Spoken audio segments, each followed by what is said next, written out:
Hey everyone, good morning, welcome back to my daily mini blog day 12। আমি সকাল সকাল উঠে ব্রাশ করে একটু হলুদ আর 1 গ্লাস জল আমি খেয়ে নিয়েছিলাম।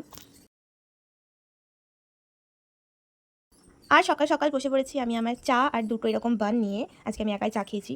তারপর আমি করে নিয়েছিলাম স্নান করার পরে পুজো কমপ্লিট করে আমি এখানে আমার নিজের জন্য রুটিটা গরম করছিলাম। এটা আগের দিনের রুটি। এরকম আমার তেলে ভেজে রুটি খেতে ভীষণ পছন্দ, মানে আমার ভীষণ ভালো লাগে এরকম রুটি খেতে। আর এইভাবে আমি আমার জলখাবারটা কমপ্লিট করলাম। তো মা কীভাবে বাড়িতে পনির বানায় সেটা আমি তোমাদের সঙ্গে শেয়ার করছিলাম। এখানে অল্প একটু লেবুর রস দেওয়া হয়েছিল, যেটাতে কাজ হয়নি। তারপরে মা আবার একটু ভিনিগার দিয়েছিল, মানে পুরো প্রসেসটাকে করার জন্য, পুরো ছানাটা বের করার জন্য। মানে পরিমাণটা একটু বেশিই ছিল, আমাদের দুধটা একটু ওই ভিনিগারটাও একটু বেশিই দিয়েছে আমার মা। তারপর দেখো আস্তে আস্তে মা নাড়াতে নাড়াতে দেখো জল আর ছানা পুরো আলাদা হয়ে যাচ্ছে আস্তে আস্তে। তোমরা দেখতে পাচ্ছ এখানে, এই দেখো মা এটা দেখাচ্ছিল তোমাদের। এবার এখানে দেখো আস্তে আস্তে এগুলো দলা পাকিয়ে গেছে ছানাগুলো।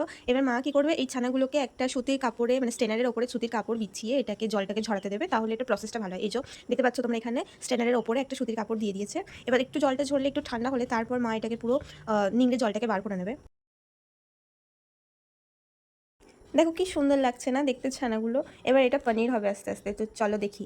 এখানে তো মা এখানে কি করছে না, জলগুলোকে বার করে নিচ্ছে হাতের সাথে। যখন এটা ঠান্ডা হবে তখন এটা তোমরা করো বাড়িতে। মা এটাকে আস্তে আস্তে করে চেপে চেপে চেপে চেপে জলটা, মানে যেটুকু এক্সেস জল থাকবে সেটুকু যেন বেরিয়ে যায়। তারপর এটা কি করতে হবে, এরকমই মানে সেপ দিয়ে একটু ভারী জিনিস আটকে না এটা রেখে দিতে হবে, মানে একটু চাপা দিয়ে রেখে দিতে হবে ভারী জিনিস কোনো কিছু। তাহলে কি হয়, পুরো জল যেটা এক্সেস জল থাকে, যেটা বাকি জল থাকে, সেটা পুরোটাই কিন্তু পড়ে যাবে। তো আমরা এখানে ভারী বলতে একটা বড় টিফিন কৌটোতে জল ভরেছি, দিয়ে ওটা চাপা দিয়ে দিয়েছি।